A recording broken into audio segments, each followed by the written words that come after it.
So, one of the biggest wrestling news coming out recently that people are talking about is Will Ospreay and his free agency coming up, next year. A lot of people are speculating on exactly what his direction will be. Like, what company will he sign with? Will he stick with New Japan? Will he make an impact with the new rebranded, resurrected TNA? You know, will he become all elite? Will he join the major leagues with MLW? Or will he take a jab and actually take the dive into WWE and basically, as some people would say, limit himself from any other potential avenues he might want to explore? Which is, he's currently doing right now. And these are a lot of good questions. And a lot of people are saying that more than likely he's going to be all elite. They feel that AEW is the best avenue for Will Ospreay and, what he wants to do. He wants to have that freedom, that he has right now. He wants to keep that and not let it go. But then on the other hand, you only live once. And even someone like a Will Ospreay knows that, you may never get, as you get older, you may never get an opportunity to perform on the biggest stage, in wrestling, sports entertainment, that being WWE. And, even though AEW is tempting because they allow him to have that freedom, still be able to perform for New Japan, maybe even perform for Rev Pro, Progress, Progress in other places in the UK as well, and maybe even go to Mexico. Again, someone like Will has to understand that, that going to WWE may be, this might be, I should say, his only opportunity at doing that. And you can't tell me that Triple H, Triple H is not talking with Nick Khan, who's talking with Ari Emanuel, and they're like, hey, let's give this guy the best deal we can give him so he'll give us a shot. And if that deal may include, occasional sporadic, I wouldn't say sporadic, but occasional appearances for New Japan and Rev Pro when, the date book opens up, then so be it. I think if you want to, bring someone like him in, you want to give him something that's going to be, an offer that ensures that his main wrestling home from then on in, for a majority of his career or the next few years of his career, is WWE, but that in between, you basically kind of sweeten the deal for him to want to stay further. If, let's say, you decide to basically give him the option to compete, still with New Japan. And that was my window. That was the sound closing for the kitchen window there.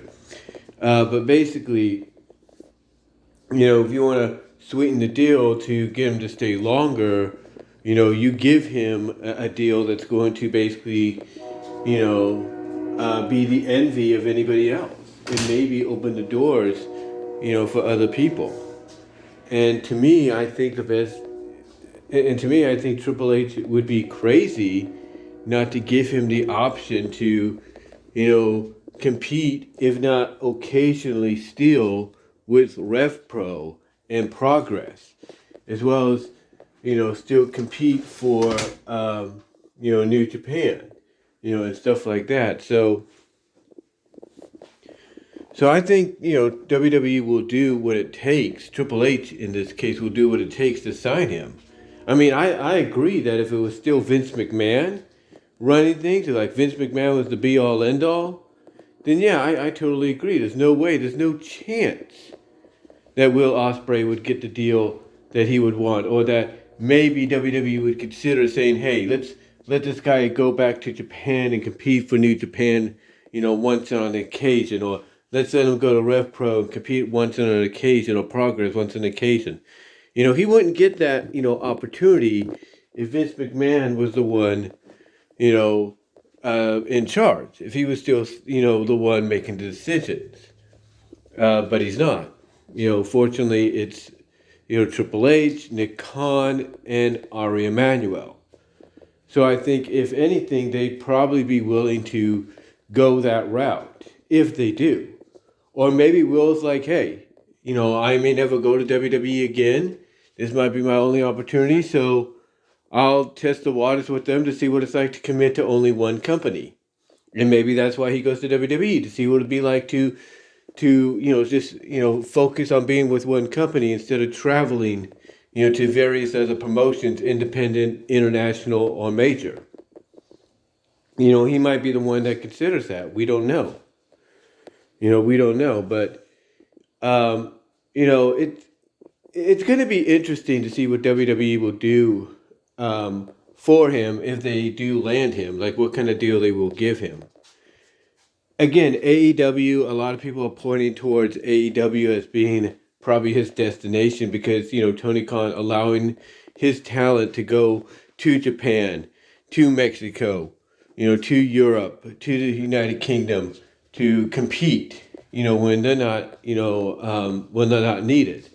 I mean, we just saw recently Jon Moxley finally make his OTT debut for that promotion, and he's an all-elite guy.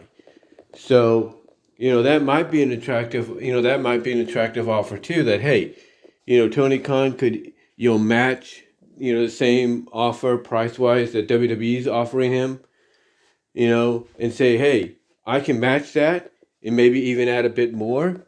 And by the way, I'll still let you go out and compete when you want to compete, or compete for who you want to compete for, and stuff like that.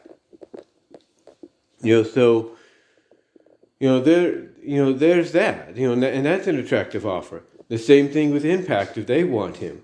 If TNA wants him, they could probably match him, I wouldn't say totally match, but they could offer her same, opportunity, like, hey, you come to TNA and make an impact with us, and we'll guarantee you'll keep all this that you have.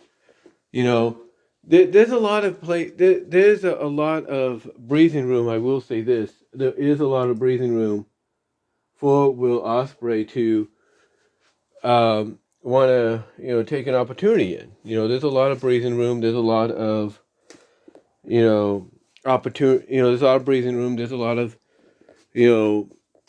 I guess you could say, moments, he could make with any company, and like I said, I think, everybody is saying that probably the best avenue for him from a major exposure perspective, is WWE, because WWE could give him that major exposure, and with him getting older, it may be, a good opportunity for him to settle down. I mean, look, nobody thought AJ Styles would go to WWE, and he did. And he's thriving. Nobody thought Ricochet would go to WWE, and despite how you feel about him there, look what's going on. He's met his future wife there, and it looks like a position in him now, under the Triple H run, if you will, under the Triple H run, hold on for a sec while I do this, for maybe being part of War Games. We're not sure. Maybe even, you even have the opportunity for Wes Lee maybe to make history and be, part of the War Games match, although he's part of NXT. You got all these examples of people you didn't think would go to WWE, or you believe shouldn't be part of WWE, and yet here they are, thriving. They are thriving right now as I check something. currently. But like I said, they are thriving in WWE as we speak. They're actually doing very well. So you put Will Ospreay in that category because people would put him in that category with the likes of an AJ and a Ricochet and so on. And there's no doubt that he could probably thrive. And WWE could say, hey, we're willing to. Hold on for a sec. Sorry about that, guys. But anyway, like I said, people put him in that category too of, hey, basically this guy, of someone, you wouldn't think could go to WWE, but yet here's the opportunity he has right in front of him. He has the opportunity right in front of him to go. He has the opportunity to go and make a decent living. And again, maybe he could get the kind of deal that says, hey, we want you in the company and we're willing to give you what you want. Look at the Good Brothers. Look at Carl Anderson and Luke Gallows. They upon their return, they got a deal that, is too sweet, if you will, that, allows them to stay home if they're not needed and still get paid. So, again, I think Ospreay, could get something of a similar deal with WWE if they want him. I'm not saying AEW wouldn't match it and say, hey, this is what we can give you more of, but who knows? Who knows? But where do I think he's going to end up? That's up to him. That's up to him and what the best deal is. I think if he wants to slow down a little bit because he's getting older and all that, I think he might choose WWE. And WWE, hey, they'll surprise you. They've surprised a lot of people with things they've done recently. Whether it's under Vince McMahon or Triple H or a combination of both. But but now with this new regime, I wouldn't be surprised if they bend over and say, hey, let's just do New Japan and, the UK circuit on occasions when your schedule opens up. I could see them doing that. AEW, I could see the same thing, but offering more of an opportunity, in the match, as well as matching the price tag. And, we'll see what TNA would offer. But it's up to him. It's up to Will and whatever he decides to do. But let me know what your guys' thoughts are. Where do you think Will Ospreay will land? Do you think he'll resign with New Japan? Do you think he'll go all elite? Do you think he'll just take a chance with WWE? Because, he may not get another one as he gets older. Let me know what your thoughts are. Comment down below. Live chat during the premiere. Like the video. And until then, guys, I will talk to you all later. Peace out.